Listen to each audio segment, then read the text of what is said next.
Kasi parang nilagom nila yung yung tatlo. Pagtapos yung pagdating ng pang-apat, doon nila Wala tayong problema doon kahit lagumin mo. Kaya lang, ang pinag-uusapan, immediate mong i-repair.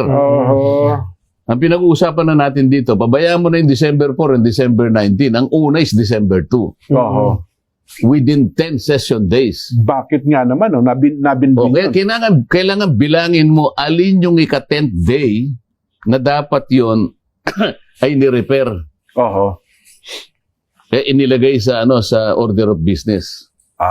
So yun ang punto ng sagot po ni BP Inday. Hindi, tama yun eh. Opo. Kasi yung rules namin sa House of Representatives, kinopya word for word sa Constitution, ganun din na nakalagay. Ngayon, ang tanong niya, nilabag ninyo yung one year ban. Sabi niya, hindi naman namin, kaya nga hindi nyo ginalaw, deliberately hindi nyo ginalaw.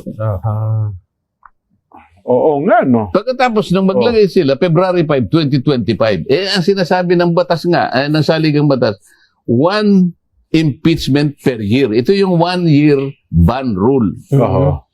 O, di nalabag nga.